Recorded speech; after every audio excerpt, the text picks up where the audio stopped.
श्रीमद् भगवद गीता प्रथम अध्याय श्लोक 3। संबंध। द्रोणाचार्य के पास जाकर दुर्योधन क्या वचन बोला, संजय इसको आगे के श्लोक में कहते हैं। पश्यतां पांडुपुत्राणाम आचार्य महतीं चमूं व्यूढ़ां द्रुपद पुत्रेण तव शिष्येन धीमता। हे आचार्य, तव धीमता शिष्येन अर्थात आपके बुद्धिमान शिष्य द्रुपद पुत्रेण, द्रुपद पुत्र धृष्टद्युम्न के द्वारा व्यूढ़ाम यानी व्यूह रचना से खड़ी की हुई पांडुपुत्राणाम यानी पांडवों की एताम महती चमूं पश्य यानी इस बड़ी भारी सेना को देखिए। आचार्य, द्रोण के लिए आचार्य संबोधन देने में दुर्योधन का यह भाव मालूम देता है कि आप हम सब के, कौरवों के और पांडवों के आचार्य हैं। शस्त्र विद्या सिखाने वाले होने से आप सबके गुरु हैं, इसलिए आपके मन में किसी का पक्ष या आग्रह नहीं होना चाहिए। तव शिष्येन धीमता, इन पदों का प्रयोग करने में दुर्योधन का यह भाव है कि आप इतने सरल हैं कि अपने मारने के लिए पैदा होने वाले धृष्टद्युम्न को भी आपने अस्त्र शस्त्र की विद्या सिखाई है, और वह आपका शिष्य धृष्टद्युम्न इतना बुद्धिमान है कि उसने आपको मारने के लिए आपसे ही अस्त्र शस्त्र की विद्या सीखी है। द्रुपद पुत्रेण, यह पद कहने का आशय है कि आपको मारने के उद्देश्य को लेकर ही द्रुपद ने याज और उपयाज नामक ब्राह्मणों से यज्ञ कराया, जिससे धृष्टद्युम्न पैदा हुआ।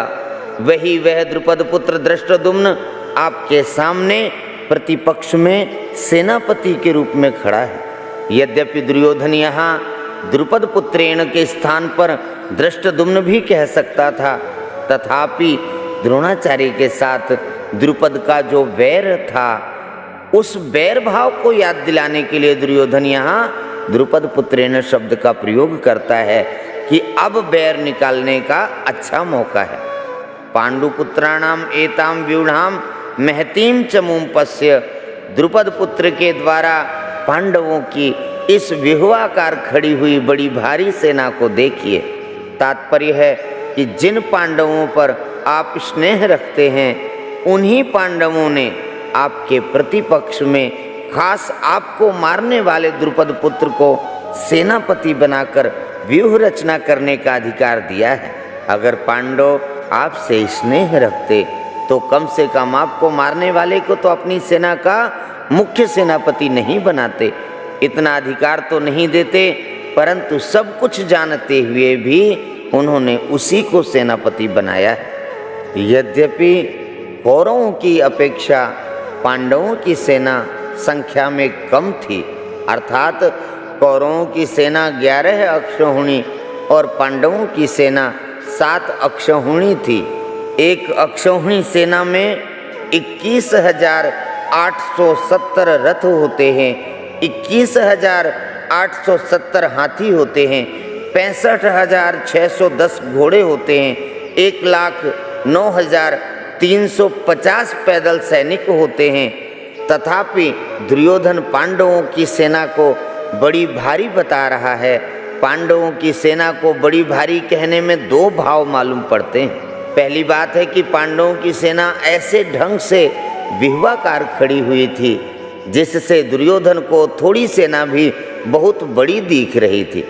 दूसरा कारण लगता है कि पांडव सेना में सबके सब योद्धा एक मत के थे। इस एकता के कारण पांडवों की थोड़ी सेना भी बल में, उत्साह में बड़ी मालूम दे रही थी। ऐसी सेना को दिखाकर दुर्योधन द्रोणाचार्य से यह कहना चाहता है कि युद्ध करते समय आप इस सेना को सामान्य और छोटी ना समझें, आप विशेष बल लगाकर सावधानी से युद्ध करें। पांडवों का सेनापति है तो आपका शिष्य द्रुपद पुत्र ही, अतः उस पर विजय करना आपके लिए कौन सी बड़ी बात है। एताम पश्य कहने का तात्पर्य है कि यह पांडव सेना युद्ध के लिए तैयार होकर सामने खड़ी है। अतः हम लोग इस सेना पर किस तरह से विजय कर सकते हैं, इस विषय में आपको जल्दी से जल्दी निर्णय लेना चाहिए। बोलिए श्री कृष्णचंद्र भगवान की जय।